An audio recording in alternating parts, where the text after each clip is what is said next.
Assalamu alaikum warahmatullahi wabarakatuh. Wa alaikum assalam warahmatullahi. Na Sheikh Makidudu, bado tukiendelea katika msururu wetu wa masomo. Wakati mtoto anapozaliwa, amezaliwa salama salimi, aidha wa kiume ama wa kike, na amekuja nyumbani labda na hospitalini, kuna ibada gani muhimu ule mtoto apitishiwe ili iwe ashaingia katika mfumo wa ibada huyo mtoto? Alhamdulillah, kwa Waislamu ni ile tahanik tumeifanya hospitali tayari na yaendelea yafanywa. Naam. Na kuna kitu kinaitwa aqiqa. Naam. Hii ni kwa sababu hili tamshi la Kiarabu, tulitamka Kiarabu, sio hakika. Ukisema hakika umelibadilisha, ni aqiqa. Aqiqa maana yake asili yake ni zile nywele za yule mtoto mdogo aliyezaliwa. Naam. Zanyolewa. Kwa hivyo zile nywele zaitwa aqiqa. Hili neno likawa linaenea, ikawa ni kuchinja kwa sababu yule mtoto. Naam. Kwa hivyo hapa ni ibada. Mtoto wa kiume mbuzi mbili baada ya siku 7. Ametimiza siku 7. Mtoto wa kiume achinjiwa mbuzi mbili, mtoto wa kike mbuzi mmoja. Sikupata nafasi naenda siku ya 14. Naam.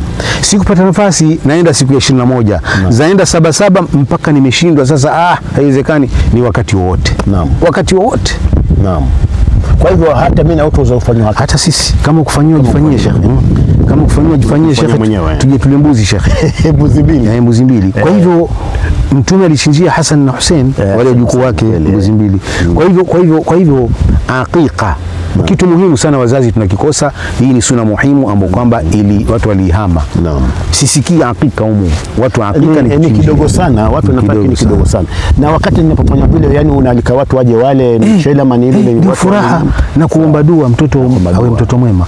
Kwa hivyo lengo ni kula ile nyama, muombe yule mtoto. Na kama nitaipika na pilau au ni nyama hivi watu wale vipi tuende zao. Wala kuigawanya sio lazima. Kuna wengine wanaweza kuambia nigawanye vipi? Kugawanya ile nyama sio lazima. Unajua masala ya kugawanya imekuja asili yake ni kwenye udhiya. Naam. Ya kwamba nyama ya udhiya inagawanywa mara 3, na hii ni kauli ya Ibn Abbas. Ya kwamba nyama ile igawanywa mafungu matatu.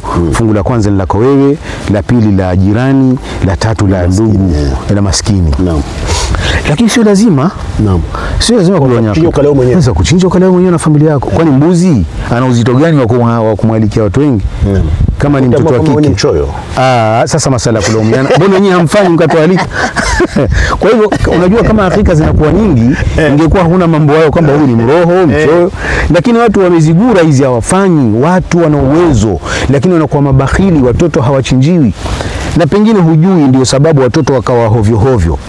Utasikia mtoto huyu hana adabu, hakuadhiniwa, hakuchinjiwa huyu. Kwa sababu katika kuchinja hikma yake ni kumwombea dua yule mtoto. Na pia vile la dhana pia vile. Na ile dhana kama kupita kule hospitali pia dhana za kupitishwa nyumbani. Kabisa. Aje kutakuwa na adhiniwa pale nyumbani. Sasa kwa hivyo unasema hivi Sheikh kwamba ile ibada ni muhimu afanye yule mtoto.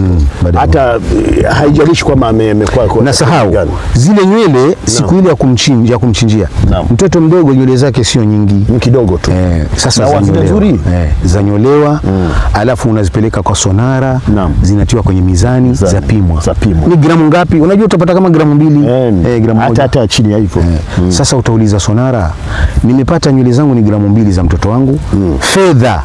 Zinapigwa hesabu ya fedha. Fedha hivi sasa katika soko, silver katika soko hivi sasa ya usonara ni pesa ngapi kuinunua gramu 2? Atakwambia 2000. Utachukua 2000 utazitoa sadaka na msikitini. Kwa hivyo mtoto umemfanyia mambo mawili, sadaka umemtolea, umemchinjia. Sadaka. Naona kwamba Shekhe, kuna kitu watu wanauliza, ile nyama uliwa vipi isivunje mifupa? Nasikia sivunji. Haya maneno wanachuoni wametubainishia, kuvunja mifupa na kutovunja sio, hakuna hadithi ya kusema hivyo, wala hakuna vikwazo vya kwamba usivunje mfupa. Hata utakubeba unabeba. Ni ile nyama unaitayarisha itakavyowezekana ili ingie hapa, kitu muhimu ingie hapa kwenye tumbo. Maana kama mfupa uko kama hivi, sasa utakula vipi? Supu hii itafanyika vipi? Hicho kikwazo hicho ya kwamba usivunje mfupa hakipo. Sio kauli sahihi. Sio sahihi. Kwa hivyo ni kwamba watu ni wale na nyama inavunjwa kulingana ile saa za mifupa ili watu waweze kutumia. Kwa hivyo kuvunja mifupa haina neno. Kitu muhimu ni ile nyama ichinjwe, iliwe, halafu watu waombe dua. Kwa hivyo watu hula alafu ndio kuomba dua. Naam. Sio kwamba watu waombe dua alafu ndio wale.